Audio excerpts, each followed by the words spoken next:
The summer calendar of the British monarchy is usually predictable: garden parties, charity galas, and the carefully choreographed Trooping the Colour. Yet this year, something was off. Observers noticed that King Charles III, once tireless in his duties, had quietly withdrawn from several key engagements. At first, the palace explained it away with vague words: rest, a minor cold, a need to pace His Majesty's schedule.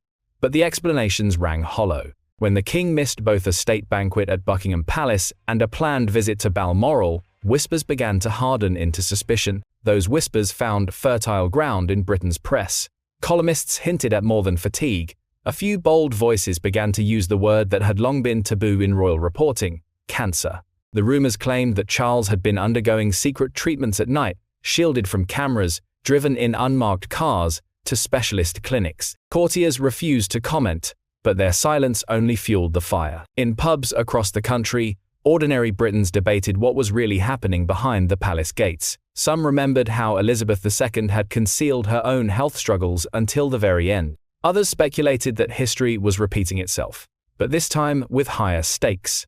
Charles had reigned for only a short time, and already his strength seemed to falter. And so the questions grew louder. If the king was ill, gravely ill, who was really making decisions inside the palace? Was power quietly shifting to William, the Prince of Wales, now seen more often at official functions? Was Queen Camilla steering the ship in her husband's absence? Or was Princess Anne, the tireless workhorse, stepping in as she had so many times before? One thing was certain: the facade of calm was cracking. The monarchy, still fragile after Elizabeth's death, was entering dangerous waters. And behind the curtain of pageantry, a silent battle for power was already underway. Princess Anne had learned long ago that the truth in royal life rarely came in neat declarations. It was hidden in gaps, in subtle omissions, in the way staff avoided direct answers. She had lived her whole life among these silences, and when her brother became king, she vowed to watch for them more closely than ever. In the weeks following Charles's unexplained absences, Anne noticed a pattern. His diary was quietly rearranged. Engagements that required standing for long periods were suddenly reassigned to William or herself. On several occasions, the king was scheduled to appear at Clarence House only to be marked indisposed at the last minute. Courtiers whispered about private consultations, but they never specified with whom. Anne kept a mental log of every cancelled event. The picture was undeniable. Something was gravely wrong. Her suspicions deepened when a confidential memorandum arrived at her office by mistake. It was a briefing intended for the king's private secretary, but the clerk had misdelivered it. The document referenced continuing oncology treatment protocols at a discreet London clinic, with coded notations about dosage and recovery schedules. The language was clinical, unmistakable, and devastating. Charles was fighting cancer. Anne did not cry. She never cried in public, rarely even in private. Instead, she went into what her staff called operational mode. She summoned her own advisors, cross-referenced the king's schedule with hospital records, and confirmed what the document implied. The king's health was far worse than the palace admitted. His treatments were aggressive, his stamina diminishing. Whatever his doctors were saying in private, the monarchy was being led into crisis under a cloak of secrecy. For Anne, the deception was as troubling as the illness. The late queen had kept her frailties hidden until her final days, but she had also reigned for 70 years, her authority beyond challenge. Charles was different.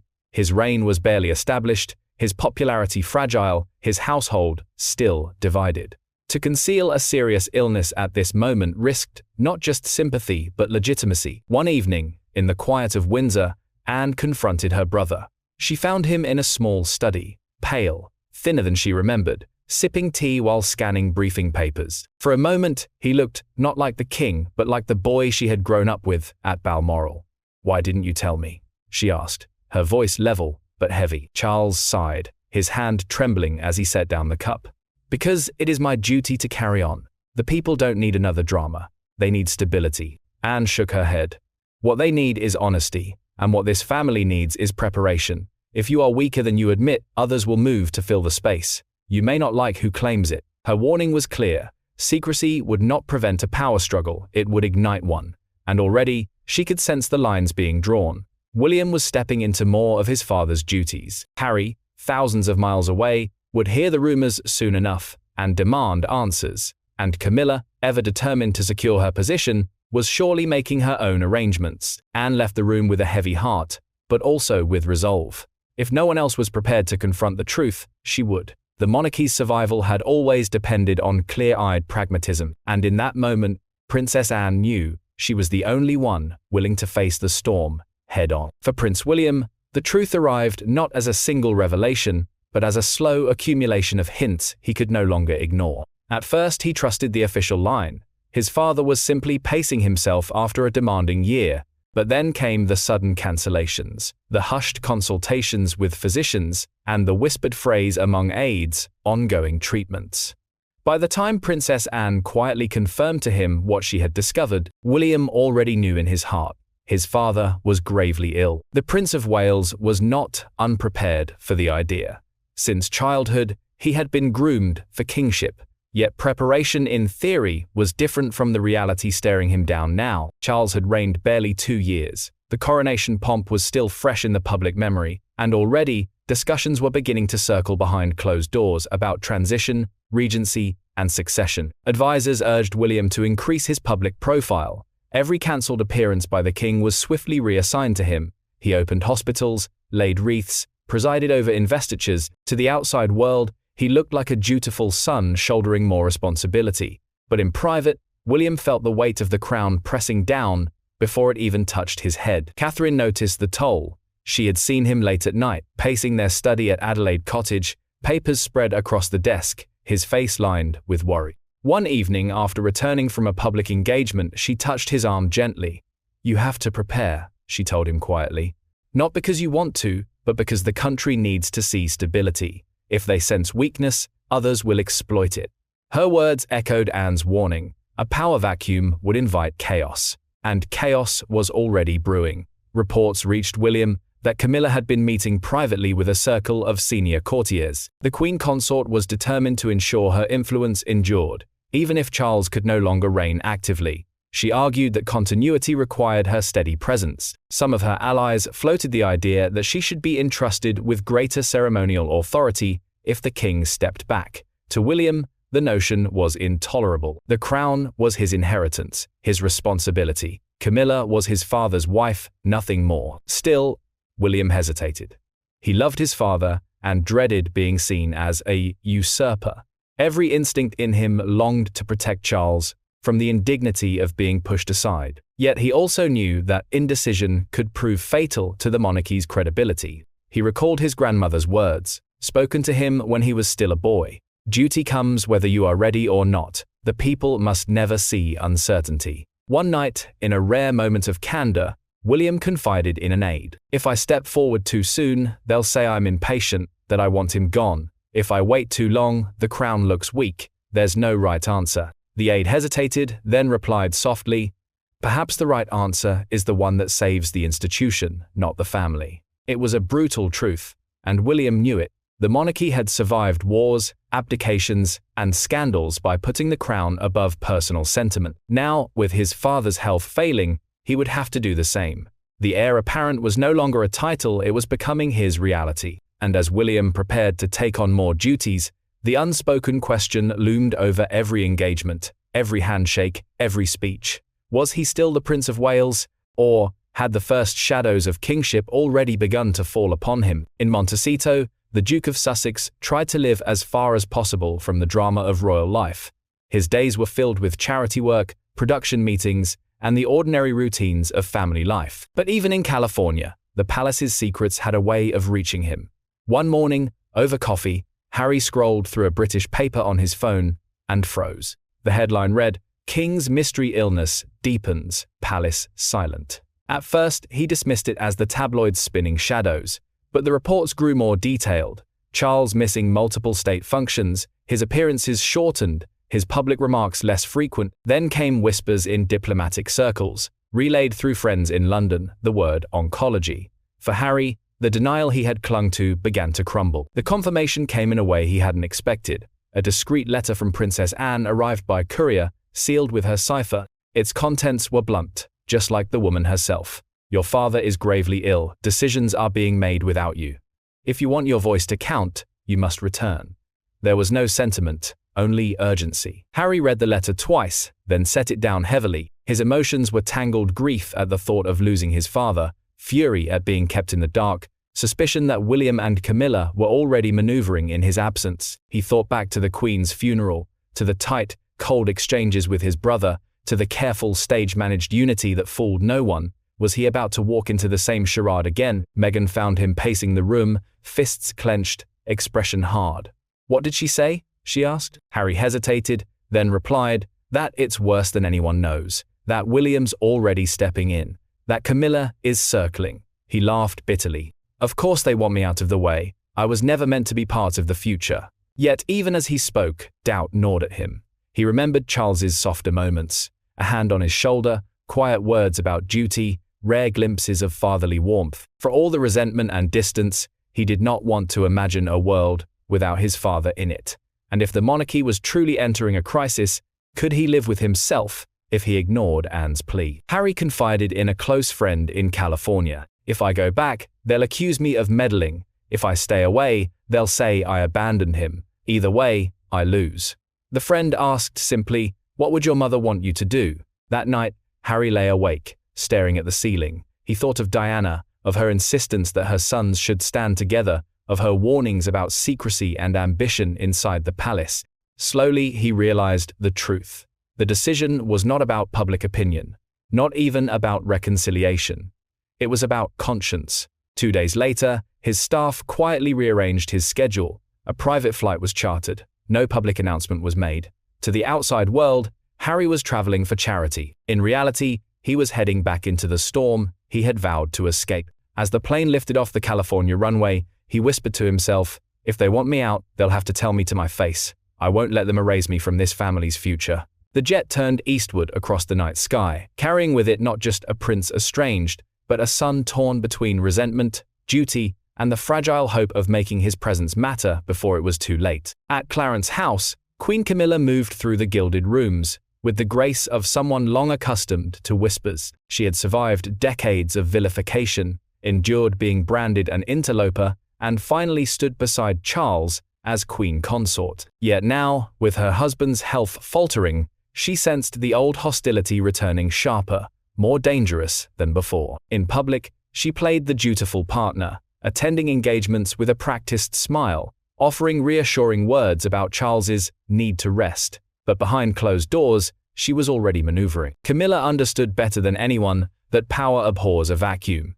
If Charles weakened, someone else would fill the space, and she was determined that it would not be William, at least not yet. Her first move was to consolidate influence among courtiers. She convened quiet dinners with senior aides, the kind of gatherings where loyalty was tested not by speeches but by silence. She reminded them of her reliability, her long years of support for Charles, her ability to steady the monarchy in turbulent times. To sympathetic ears, she suggested that continuity demanded her steady presence, even if the king's appearances dwindled. Next, she looked to her own family. Though technically outside the line of succession, Camilla's children and grandchildren had always remained in the shadows. Now, she began inviting them to more private receptions, easing them into the fringes of royal life. "The public needs to see the monarchy as a family, not just an institution," she told one advisor. But to critics inside the palace, it looked like infiltration. Anne, in particular, bristled at the sight of Camilla's kin near ceremonial events, muttering that the crown is not a courtesy title to be shared. Camilla's boldest step, however, came through diplomacy. She leveraged her personal connections in charitable circles, aligning herself with major donors who had long supported the monarchy. By positioning herself as the indispensable patroness of the arts and heritage, she sought to make herself untouchable. If her influence was threatened, so too would be the funding streams that underpinned dozens of royal causes. It was a shrewd, calculated shield. But she underestimated the backlash. Word of her maneuvers began to seep into the press. One columnist asked pointedly, "Is the Queen Consort preparing to rule in all but name?" Anonymous sources spoke of quiet lobbying and unusual prominence for her family. Public suspicion flared. For many, old wounds reopened, memories of Diana resurfacing. The narrative began to form. While the king fought illness in silence, Camilla was plotting her own ascendancy. Inside the palace, battle lines hardened. Anne viewed Camilla's actions as a betrayal of the late Queen Elizabeth's careful stewardship. William grew increasingly wary, convinced that his stepmother's influence could destabilize the monarchy at the very moment it needed unity. Harry, still en route to London, would soon learn of the rumors, and for him, they would confirm every fear he had ever harbored about her. Yet Camilla pressed on. In her mind, this was not ambition, but survival. She knew that once Charles could no longer fulfill his duties, she would be painted as irrelevant, a footnote in history. She had fought too long to fade now. "I will not be erased," she told a confidant late one night. "Not by Anne, not by William, not by anyone." And so, while the king rested in quiet seclusion, the queen consort tightened her grip. To some, it looked like loyalty. To others, it looked like a coup. Either way, the stage was set for confrontation. The illness of Charles was no longer just a family tragedy, it was the spark igniting a power struggle that threatened to consume the House of Windsor from within. The chamber chosen for the meeting was not the grand St. George's Hall where banquets dazzled foreign dignitaries, but a smaller, wood-panelled room deep within Windsor Castle. It was a space traditionally used for Privy Council briefings, soundproof and austere. Princess Anne had insisted on the setting, private enough to speak freely, historic enough to remind everyone of the gravity. William arrived first, his face taut, the lines around his eyes deeper than his years. He carried a folder marked with draft succession protocols, documents meant to remain hypothetical, yet now frighteningly relevant. Anne entered moments later, brisk and unflinching, the picture of a woman who had long stopped indulging pleasantries. They spoke little, the air was heavy enough without words. When Camilla swept in, escorted by a pair of discreet aides who quickly melted away, the temperature shifted. She carried her own bundle of papers, notes, letters of support from loyal courtiers, lists of donors aligned with her causes. She greeted William coolly, ignored Anne altogether, and seated herself at the head of the table as if the role were hers by right. Then came Harry. Fresh from his flight, still in civilian clothes, he looked both exhausted and alert. His sudden appearance startled Camilla, who had not expected him to attend. For a moment, the room froze. Two brothers, long estranged, now facing their stepmother across a table that seemed to shrink beneath the weight of history. Anne began with her customary bluntness. She laid down the evidence of Charles's illness, the medical notes she had pieced together, the proof that the king was undergoing intensive cancer treatment. "The fiction cannot continue," she said flatly. "The public deserves honesty, and the monarchy requires clarity. If the king cannot reign actively, we must prepare for what comes next." Camilla snapped before William could respond. "You presume too much, Anne. My husband is still the king. He continues to reign, regardless of your files and suspicions. What he needs is support, not schemes behind his back." Harry leaned forward, his eyes burning. "Support? Is that what you call these dinners with donors? These whispers about your children taking on roles they were never entitled to? While my father fights for his life, you're carving out your empire." Camilla bristled, her mask slipping. "And you abandoned this family, traded your heritage for television interviews and memoirs. Do you think your sudden return makes you a savior? You forfeited your right to decide anything about this monarchy." William's voice cut through the clash, calm but firm. "Enough. This is not about who has forfeited what. It's about the crown. Father's silence creates uncertainty. If we don't act, the public will assume the worst. Camilla, you cannot make yourself the face of continuity. That role belongs to the heir." Camilla's eyes flashed. "And what if the heir isn't ready? What if the people still need a steady hand until Charles recovers?" Anne struck the table lightly with her palm, a gesture like a gavel. "Steady hands don't come from secrets. They come from trust. And right now, the trust is bleeding out of this institution. If you try to step into Charles's shoes, you will tear it apart." For a long moment, silence reigned. The portraits of monarchs past seemed to stare down at them, reminders of the dynasty's endurance and its fragility. The confrontation had exposed what the public only guessed, that the monarchy was no longer united, that the king's illness had unleashed ambitions and resentments long suppressed. When the meeting broke at last, nothing was resolved. William left with his succession papers still in his folder, his jaw clenched. Harry stormed out, muttering that history was repeating itself. Anne remained seated, quietly writing notes, as if already preparing the record for posterity. Camilla lingered a moment longer. She gathered her papers slowly, lifted her chin, and whispered, perhaps to herself, perhaps to the ghosts in the room, "I will not be erased." The words hung in the air, chilling in their finality. By the time the Windsor meeting ended, the walls of secrecy had already begun to crumble. Palace corridors leak in whispers, and in the modern age, whispers become headlines in hours. The first murmur appeared on a political blog. Senior royals gather at Windsor amid King's health concerns. Within a day, tabloids splashed banner headlines. Cancer crisis at the palace. Who will lead Britain now? Public shock turned quickly to speculation. Outside Buckingham Palace, tourists mingled with loyalists holding hand-painted signs, some urging strength for the king, others demanding answers. On social media, hashtags erupted. Number Charles Cancer, number Windsor power struggle, number future King William. Conspiracy theories multiplied, fueled by grainy photos of Camilla leaving Clarence House late at night, or of William arriving at engagements with uncharacteristic solemnity. Broadcast networks convened panels of historians and former courtiers. On one channel, a commentator noted, "The monarchy has weathered abdications and divorces, but rarely has illness exposed it so nakedly. If Charles is truly incapacitated, the nation needs to know who is in charge." Another pointedly added, "And if Camilla is lobbying for a larger role, she is playing a dangerous game with public trust." Pollsters detected a sharp shift. Support for William as future king surged, especially among younger generations. Anne's popularity, already high, rose even further. She was seen as the voice of honesty and pragmatism. By contrast, Camilla's numbers plummeted, with tabloids running unforgiving headlines, "Queen or Pretender." One viral editorial accused her of placing ambition above compassion. Parliament could not stay silent. Opposition MPs demanded clarity on the king's health, citing constitutional necessity. Even within the government, whispers began about the possibility of a regency council if Charles could no longer perform his duties. "The monarchy cannot be a vacuum," one senior MP declared in the Commons. "The public must know who governs in the king's stead." Religious leaders, too, weighed in. Bishops called for prayers but also emphasized transparency, warning that secrecy bred cynicism.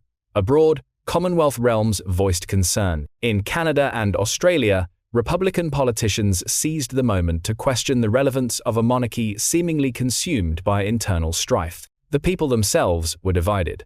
Outside Kensington Palace, one woman told reporters, "We love Charles, but if he's sick, we need William to lead. He's ready." Others expressed sympathy for Camilla, arguing she had been unfairly scapegoated, but the louder chorus accused her of overreach, echoing Harry's long-standing criticisms. Through it all, the palace issued only terse statements.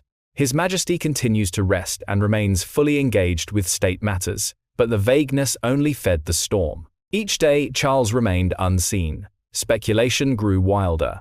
Every cancellation was dissected. Every photograph of Camilla was scrutinized for signs of triumph or fatigue. The monarchy had always relied on mystique, on the careful balance of pageantry and silence. Now that silence was cracking under the relentless glare of 21st century scrutiny. For the first time since Elizabeth's passing, Britons openly asked, was the monarchy strong enough to endure another crisis, or was it teetering on the edge of collapse?